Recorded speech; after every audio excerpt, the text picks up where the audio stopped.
About 8 or 9 of us run CPSSQ, and we meet about every month or so. And recently, in the last couple of years, we've been really privileged to have 2 patient representatives, Jill Lloyd and Yasmin Alibhai-Brown. Yasmin is a columnist on The Independent, a broadcaster, an author, and public figure appearing on Newsnight, and it's been fantastic to have her input and energy. Martin is a pilot who is director of the Clinical Human Factors Group. And the only other thing I'm going to say, because it will unfold in a minute, is that he's inspired me as much as anyone in the whole world of patient safety. And you're about to hear why. Thank you, Charles. Just before we start, it was something I would have said, but it would have taken up time during the very interesting presentations we've had. I'm always reminding my colleagues on the team that when we talk about patients, to remember who we're talking about and who we're not talking about. And that there are patients who don't seem to feature in the mindset of what we're talking about. And I'll give you 2 examples. One very quick example. My mother and her friends, she sadly died, were bigger conspiracy theorists than David Icke. And in mosque, they used to sit around and were convinced that many of the instructions they were given with their prescriptions was a state plot to get more money out of them. So they would keep their antibiotics to last them through several bouts of whatever illnesses, because they really thought it was a plot. And you know, it just used to occur to me that that basic information about antibiotics was just not getting through. They were intelligent women. And the other thing was poverty. When I did some research on a housing estate, and the same thing was happening amongst poor people who were keeping their antibiotics because they're so expensive for the next time. So I think when we're talking about patients, we must always keep in mind those excluded groups. I'm really, really incredibly privileged to be talking to Martin Bromiley, about whom I didn't know anything, and have since even read a Daily Mail article on him, which is actually excellent. I don't know if you thought it was excellent. Yep. It was very good. And we're talking at a time when, of course, patient safety and regulation and all that is very much at the forefront of the public conversations and has been for the last 2 or 3 weeks, and I wrote a column about it this week. I'd like to come towards the end of our interview to that particular new scandal which is on the horizon. But first, do you mind if we start with your personal story about how you got into this area? I know you've told it before, but I think it would be really good for us in this audience. Okay, well, back in 2005, I was just a pilot. I wasn't interested in healthcare. I'd had very little involvement in anything to do with healthcare, other than my then wife Elaine, who'd been in hospital a couple of times for the birth of our 2 children, Victoria and Adam. Elaine goes in for a routine operation, a sinus problem. Yeah, of course, you're a bit nervous because this is something that doesn't happen every day, but you know, it was just a routine operation, and it was going to be uncomfortable, and I needed to have some time off from work, ready to cope, to look after the children afterwards. But that was it, really. And within a matter of 2 to 3 hours, I'm told that my wife is going to have significant brain damage, and within 11 days, she's dead. And as you can imagine, this is just a whirlwind of emotions, an appalling sort of thing to have to come to terms with and deal with. And at this point, all I wanted to do was to look after the children and start to do what I could for the children and for myself. But also in the back of my mind, there was the knowledge that clearly there had been some form of problem, and it would be logical that this would be investigated so that people could learn from what happened. And maybe there were no lessons to be learnt. Maybe it was just one of those things. And actually, I actually believe that. I felt that was the case. But when I spoke to the staff at the intensive care unit, they just said to me, but this won't be investigated. that's not what we do. Basically, that's not how healthcare is. And that to me was quite unbelievable, that you could have somebody who was reasonably healthy, who you fully expected to be alive and better by the end of the procedure, and was dead. And surely that's enough of an event to make it worthwhile to investigate. So the investigation took place. But you asked for it, didn't you? Yes, I did, and I was. There was a number of circumstances which made me, I suppose, and it sounds awful to say, but fortunate in that I got it. I didn't realise at the time that to have this form of independent investigation was such an unusual event. To me, it just seemed perfectly obvious.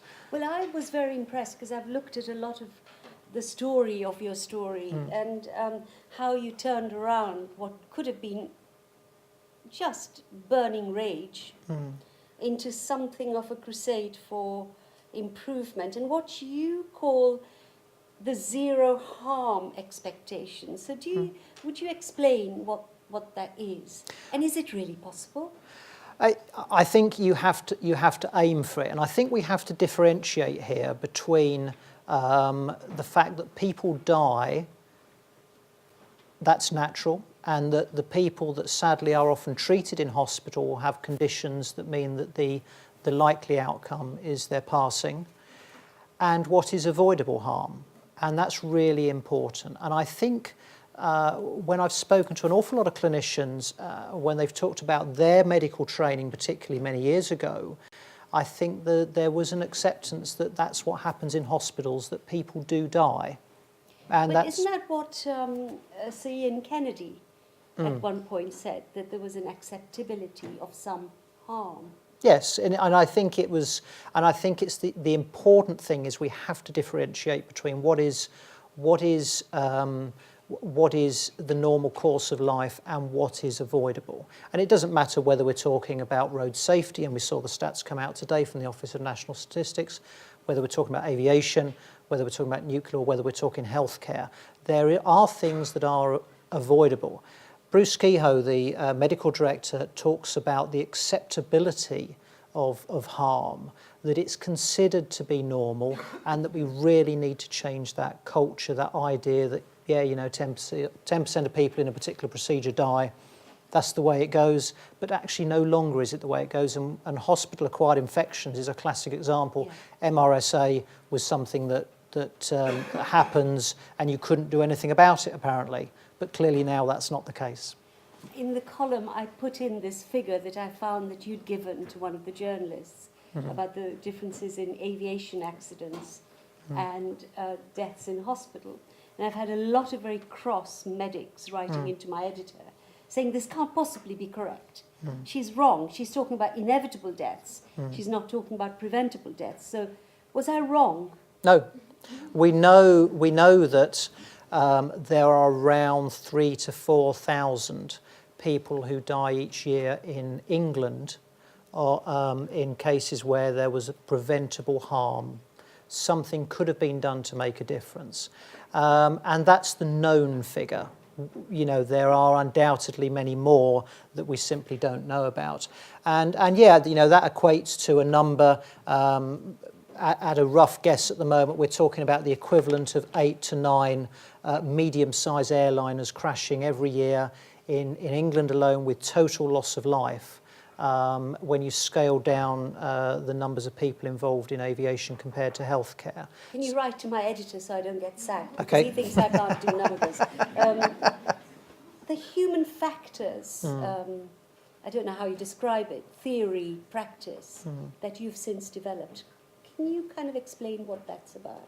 Yeah, well, I'd love to take the credit, but it's not me. It's basically, as a pilot, I've grown up throughout my training with the idea that you have to design around the human. The human will behave in remarkably predictable ways given certain circumstances. So we saw in the previous presentation, that if you have the gloves that people should wear when they're looking after a patient a distance away from where they're working, they are less likely to use them. It's about designing a system that makes it easy to do the right things. And that doesn't matter whether we're talking about the physical workspace, whether we're talking about the systems, the protocols. It's about whether it's easy to work with people, to talk to them. It's all those things. And I've just grown up with that. I don't understand it greatly. I just use it every day. And I suppose the best example I can give you of my reaction when I came into healthcare and discovered that all this stuff was barely known at the front line was it's a bit like a medic going to a third world country and sadly their partner be involved in a traffic accident, for example, and their partner goes to a hospital. And when they get to that hospital, they discover that they're reusing syringes, that there's no cleanliness, there's no basic procedures there. And they would be horrified at this. How glaringly stupid can these people be to not see this? But that's exactly what it was like for me in healthcare. When I started talking about this stuff, about designing around the user, about team working and all this sort of stuff, and people looked at me blankly and said, that's not what we do.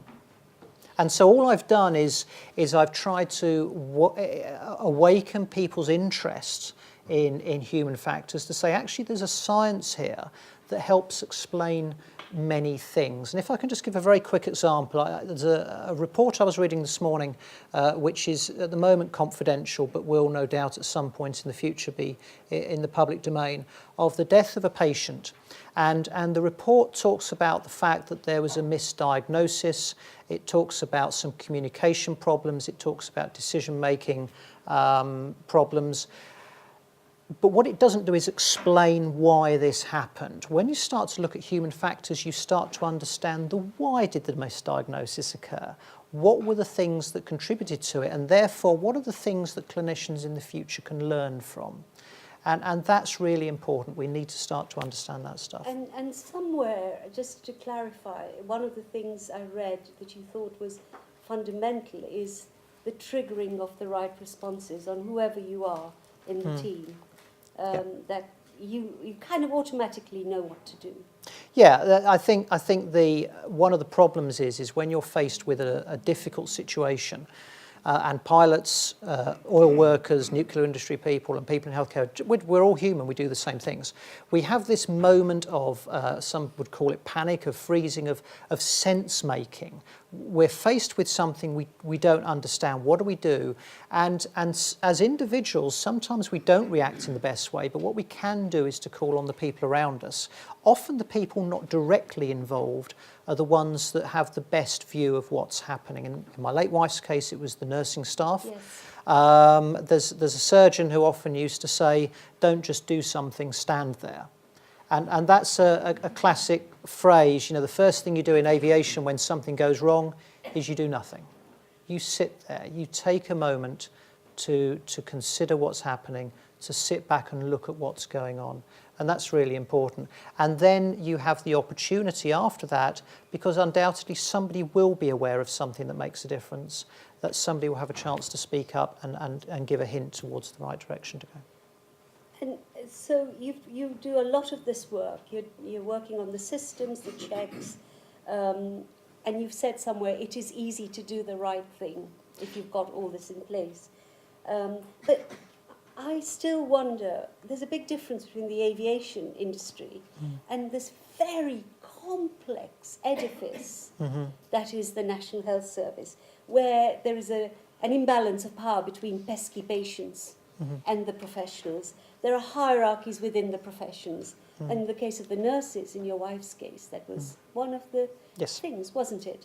The whole kind of control, not partnerships. How do you deal with all of that human environment? It is important. I mean, when I came into this, I had a very simple view because I'm a fairly simple person in reality. But healthcare is incredibly complex. what's important isn't, I think, that people in healthcare look to aviation. I don't think it's important they look to the oil industry. I think they need to look at all sorts of industries. They need to go outside and look at how other organisations, whether they're safety critical or not, deal with these things. I think the problem is, and I feel an element of sorrow, I suppose, for some of the people at the top of the NHS now struggling to cope with some of the problems at the moment, it is that they have grown up through the NHS, you know, if you'll excuse the phrase, man and boy, you know, and they find it difficult to see anything different. What we need in the future are leaders and frontline people who are able to look elsewhere, to learn the lessons and to bring those in. So aviation is just one example, but there are many other that I would encourage people to look at. Could I ask you what I'm going to open it up for questions in a sec. This CQC so-called scandal, the defensiveness, the secrecy, which kind of seemed to have overcome all the other things that needed to happen, from what I understand as a journalist. I mean, what's your view of it? I have two views. I have a very logical view and I have a very emotional view. I think the emotional view at the end of last week, I mean, I had a very busy week last week flying, and I didn't catch a lot of the news that was going on. But even then, at the end of a very busy week for me, I actually felt very angry. I felt very let down. And part of that is because I'm a patient, and part of that is because I'm also working within the system. And just incredibly angry and disappointed. I'm in regular contact with people like Julie Bailey of Cure the NHS and characters like that. And you just find it almost unbelievable as a patient that these sorts of things could happen. What on earth is a government organisation doing when it starts to talk about reputation management? What is it doing when it starts to talk about coaching its chief execs to cope with parliamentary questions? What is it doing when it's paying money to gag people to talk in a safety critical industry? Just incredible anger and disappointment. On the logical side, I have to say, okay, let's look at the people who've made these decisions and say, what are the system things that are driving them to that point? What are the pressures that are putting them under? And also saying, is there a model that says we can regulate better? Now, on Monday, I spent a day of my cherished time sitting at the Civil Aviation Authority, our aviation regulator, I had to get my licences renewed. And while I was there, I spent some time in the cafe, I spent some time in the lifts going up and down, wandering around, nothing else to do but wait. And everywhere there were signs saying, these are the top 7 killers in aviation. Even in the canteen. I don't think they were in the toilet, but I might be wrong on that. The whole point here is the focus on the regulator is on what are the things that are going to kill people. That means all of us have got to do something about it. And I just raised the question to some people, do you get the same signs at the CQC? I don't know. Thank you. Thank you so much, Martin. Charles, will you? Or shall I can share the question. Any questions, please? Yes, we'll start with you. That was fascinating. And could I ask, just on the last bit, if 8 airliners were crashing in the UK each year, people would stop flying, wouldn't they? They'd lose confidence Absolutely. in the system. And how do you now view the NHS, both from your personal experience, but also the reaction you just had to the CQC? And what is your view, if you like, of the public's confidence in the NHS? And how critical is it that we can, as an NHS, promote a sense that people can trust and rely on it? It seems to me that's a really key issue for us at the moment, and we are at a point where we might see a tipping of public opinion and a loss of that confidence. And I think that goes a lot to the success of people's treatment, as if they have the confidence in their in the system, the confidence to present early with their symptoms, for example. So what is your perspective on both from a personal and a public point of view, confidence in the system? I think you have to think of it, first of all, you have to look at the context and look at it historically.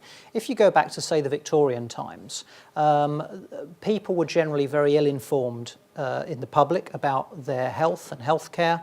The doctors were clearly very clever and had all the answers.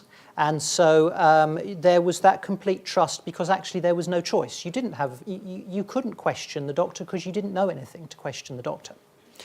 And therefore healthcare was viewed, and subsequently in the 40s the NHS was viewed as being a wonderful institution, just like the church, just like the schooling system, that really shouldn't be questioned, but we didn't know how to question it anyway. If you move to today, we have a public who are much better informed. Everybody, and I'm sure you've all done this yourself, you know, when there's some medical problem in the family, the first thing you do is you don't call the doctor, you don't call 111. What you do is you go on the internet and Google whatever that condition is, and you get some information. And then when you go to see the GP or you go to hospital and they start talking about A, B, and C, you want to say, but what about D? I read about it on the internet. So we have a much better informed public, but our public is also much better informed in terms of understanding human fallibility. We know that doctors make mistakes. That's actually normal. We don't expect to meet Dr. Shipman every day, but we do know that doctors make mistakes. And we expect to be treated, I think, with an element of an adult-to-adult relationship. You know, when I go into hospital for something, I don't know anything really about healthcare. I don't know anything about medicine, but I know something about making decisions. And I know something about me. I'm an expert on me. And so I want to be dealing with somebody on that adult basis that at least understands that I have an element of expertise, an element to contribute. I think the other thing is that we need to see a shift in healthcare from viewing itself alongside the church and the schools to positioning itself alongside the other safety critical industries, to say proudly, yes, we are a safety critical industry and we are doing some things that we know make this safer. So there needs to be that mental positioning. I think the other thing that's important to say is that I have been very fortunate over the last few years since Elaine died to have involvement with a number of organisations like CPSSQ, and there are some incredibly amazing people out there in the NHS, whether we're talking academics, whether we're talking frontline clinicians, whether we're talking policymakers who are really passionate, who are making a difference in those islands that were talked about, and those islands are growing and people are talking to each other. And actually I was asked a few weeks ago, having given a presentation to a load of engineers for the Royal Aeronautical Society about healthcare, because they wanted to try and understand how healthcare's culture was changing, see if they could learn some lessons. And this one poor chap at the back who was about to go into hospital, he said, "Is there any good news you can give me?" And I said, actually, yeah. I said, I genuinely believe that healthcare is better than it was 8 years ago, and I fervently believe it will be even better in another 8 years' time. So there is cause to be positive. The fact that the large number of you are here is a really good sign. Thank you. Yes, the gentleman there. Martin, I'll take one other question after that. I've worked quite a lot with Martin. Thank you, that's great. It's always great to hear you. I'd just really like to come back to this issue with the CQC actually, because my own reaction was, why are we all bothering? It really felt like a slap. Yes. I became suddenly very cynical about why we bother with all of this. If the very group that should be right behind us, the regulators, which would be right behind any other safety critical industry, suddenly don't. But how does it make everybody in the room feel? How does it make you feel? How should we feel? I think we should feel angry. And I think it's important to remember that there's some individuals that have been named and they require a process to give themselves a chance to explain their actions, and we need to hear that side of the story. I think that's really important if we want to learn, but that doesn't mean that we can't feel anger, and I think we should feel let down as a nation. The people charged with ensuring that our hospitals are safe, I'm not sure it's always been stated that clearly to the CQC, however, they are charged with that. And yeah, it would appear that actually things haven't been as we expected. We have every right to feel that, to feel let down. I should say, I actually have spoken to a number of people in healthcare. I shared a private email as well with Sir Ian Kennedy after the events. And I've no doubt that there is a genuine sense of frustration and anger amongst the vast majority of healthcare professionals about it, who also feel terribly let down. And you guys deserve a regulator who should be a critical friend, somebody you can turn to for advice, somebody who can be there and say, I'm sorry, that's a step too far, and somebody who can be respected, that when they say, this is the situation, this is what we see, that people can say, actually, yeah, you're right, we need to do something about this. That kind of relationship, which I have experienced personally with the aviation regulator, we don't yet have in healthcare. I think the CQC clearly had some good ideas about making sure they had the right expertise. I know that they were starting to look at getting involved in investigations without using proper investigative people. I feel disappointed at that. I think perhaps they were just trying to react to what they were required to do, and actually should at some point turn around and said, we can't do this. However, this is all yet to come out. Yes, I still feel angry about it though. I want to come back to your aviation parallel. I've been very struck by the fact, I'm afraid I was a banker. So I worked with a different type of regulation. The regulator was never appointed to regulate someone who had hitherto been his boss. I mean, the situation we have here, the current chief executive is a fantastic guy, but the reality is a co-pilot is now regulating the pilot, and the pilot is still flying up there. Could that happen in the civil aviation? You can have a number of complex situations where people are appointed, are managing, are involved in working with other people. So I'm not sure I'm going to answer your question directly, and if I don't, please come back to it. But what I would say is that you can have situations where people are involved in the regulation process who have been working alongside other people that they're regulating, where you can have somebody in a fairly junior position who's been appointed to the regulator, who is now regulating people who are potentially more senior to them.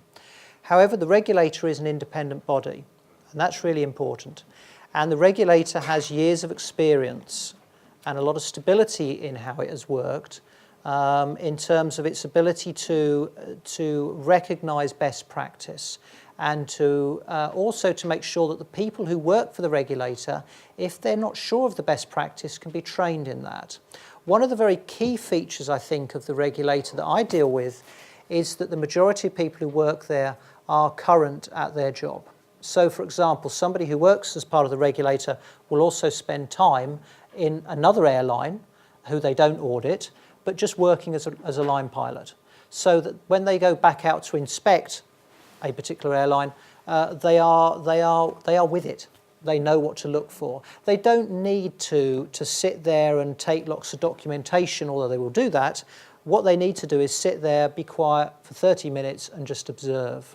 And of course, we know that in the case of mid-staffs, had somebody gone to mid-staffs and sat for 30 minutes and observed what was going on, they wouldn't have needed any paperwork to prove that things weren't right. Thank you very much, Martin. We're going to have tea now, this being written. Fantastic. Thank you so much. That was